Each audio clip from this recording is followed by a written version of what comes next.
할렐루야. 1월 6일 금요일 새벽입니다. 오늘은 에스라서 5장 말씀을 묵상하겠습니다.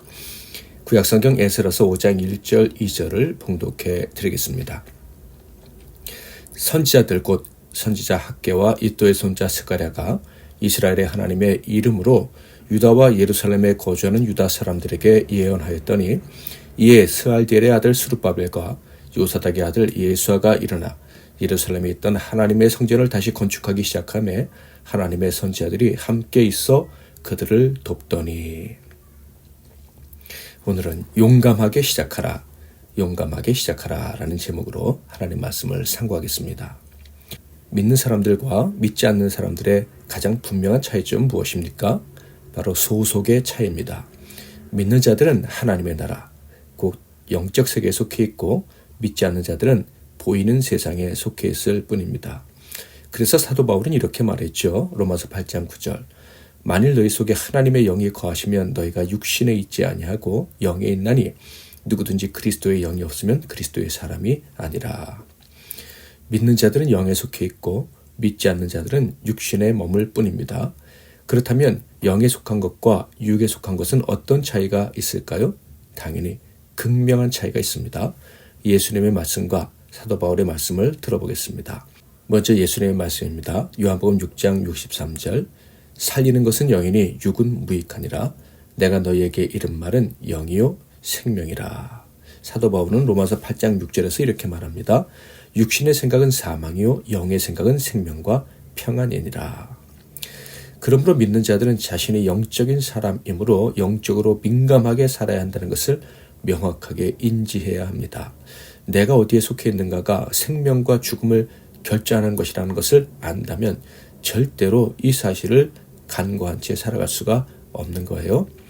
믿는 자는 영에 속한 사람이므로 영, 곧 성령의 인도하심에 민감해야 하고 성령의 인도하심에 온전히 따를 수 있어야 합니다. 하나님께서 어떤 명령을 하시든지 그것이 생명에 이르는 길임을 알고 따를 수 있어야 하는 거예요. 심지어 죽음에 이르는 길같이 느껴져도 용감하게 순종할 수 있어야 합니다. 이것이 영의 사람, 곧 참신자이고요. 바로 그런 사람이 영생을 누리게 되는 것이죠. 포로 생활에서 귀환한 자들의 가장 큰 사명이자 꿈은 성전을 재건하는 것이었습니다. 그런데 대적자들이 등장해서 무려 16년간이나 성전 건축을 진행할 수 없었습니다. 당연히 영적으로나 인간적으로나 큰 실망감 혹은 절망감을 가질 수 있었을 거예요. 믿음이 흔들릴 수 있었을 것이다 라는 거예요. 그런데 어느 날 하나님이 보내신 선지자가 예언을 했습니다. 곧 하나님의 뜻을 전해준 것이죠. 에스라 5장 1절 2절입니다. 선지자들 곧 선지자 학개와 이도의 손자 스가랴가 이스라엘의 하나님의 이름으로 유다와 예루살렘에 거주하는 유다 사람들에게 예언하였더니 이에 스알디엘의 아들 스룹바벨과 요사닥의 아들 예수아가 일어나 예루살렘에 있던 하나님의 성전을 다시 건축하기 시작하며 하나님의 선지자들이 함께 있어 그들을 돕더니. 하나님의 선지자 학개와 스가랴가 성전 건축을 다시 시작하라는 하나님의 뜻을 전한 것입니다. 그러자 이스라엘의 지도자들은 페르시아 왕의 명령에 의해 멈춰졌던 성전 재건을 바로 시작합니다. 왕에게 묻지도 않고 시작한 거예요. 그들에게 세상에 속한 자, 즉 육신은 두려움의 대상이 아니었던 것이죠. 그 육신이 세상에서 가장 강력한 힘을 가진 페르시아의 왕이라고 해도 예외가 아니었습니다. 왜 이들은 이런 용기를 낼 수 있었을까요? 바로 그들은 영에 속한 사람들이었기 때문이죠. 그래서 영이신 하나님의 명령에 즉각 순종했던 것입니다. 그러자 당연히 육족에서 문제가 생깁니다. 그들이 성전 건축을 시작하자 즉각 페르시아의 관리들이 찾아왔습니다. 와서는 도대체 누구의 명령으로 이런 일을 시작하느냐며 추궁했죠. 그러자 영의 사람들은 무엇이라고 대답했을까요? 당당하게 책임자들의 이름을 알려주었습니다. 또한 우리는 하나님의 종이기 때문에 하나님의 명령에 따라 건축을 시작했다고 당당히 말했습니다. 5장 11절. 그들이 우리에게 대답하여 이르기를 우리는 천지의 하나님의 종이라 예전에 건축되었던 성전을 우리가 다시 건축하노라. 이는 본래 이스라엘의 큰 왕이 건축하여 완공한 것이었으나. 11절은 페르시아의 관리가 왕에게 보낸 편지의 일부분입니다. 또한 그들은 아주 지혜롭게 덧붙여 말했는데요. 자신들이 성전 재건을 시작한 것은 페르시아의 일대왕 고레스가 명령했던 것이므로 시작했다라고도 말했습니다. 오늘 말씀을 통해서 우리에게 주시는 교훈은 무엇일까요? 우리는 영에 속한 사람, 하나님께 속한 사람이므로 영적으로 깨어 있어야 한다는 거예요. 깨어 있지 않고 잠자고 있다면 하나님의 때, 하나님의 명령, 영이신 하나님의 명령을 받을 수가 없고 순종할 수도 없다는 것이죠. 기회를 놓치고 땅을 치고 후회할 수 있는 거예요.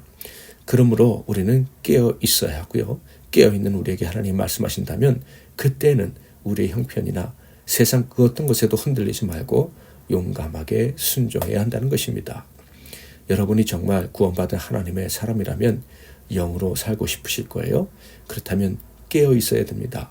말씀과 기도로 무장해야 되고요. 이를 위해 훈련해야 됩니다.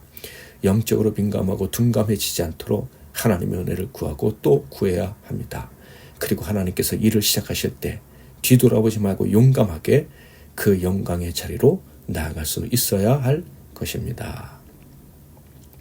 주님, 내가 여기 있사오니 찬양하고 기도하겠습니다. 주님, 내가 여기 있사오니 나를 보내소서.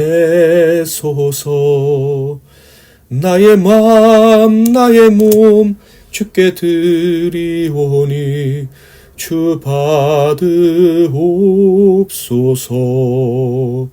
주님, 내가 여기 있사오니 나를 써 주소서.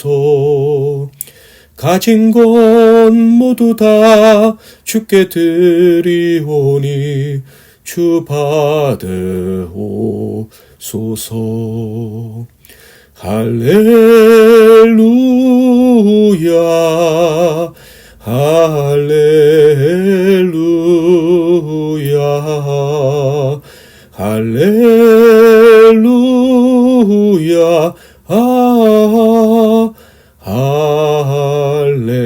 할렐루야. 나를 받으옵소서. 나를 받으옵소서.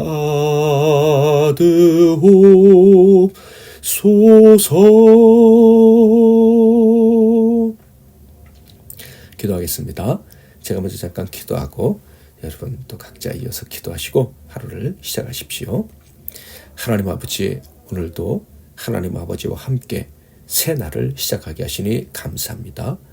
오늘도 변함없이 하나님께서 우리 삶 가운데, 우리 교회 가운데, 우리 나라 가운데 새 일을 행하시기를 간절히 사모합니다. 그리고 우리 영이 깨어 있어서 주님의 때와 그 뜻을 분별하고 순종하기를 원합니다. 순종할 수 있는 힘을 우리에게 허락하옵소서. 성령의 충만함을 허락하시어 용감하게 순종하게 하옵소서. 평생 하나님의 일에 동원되고 하나님 나라를 세우고 하나님과 아름다운 이야기를 써내려가는 복된 인생이 되게 하옵소서. 예수 그리스도 이름으로 기도하옵나이다. 아멘.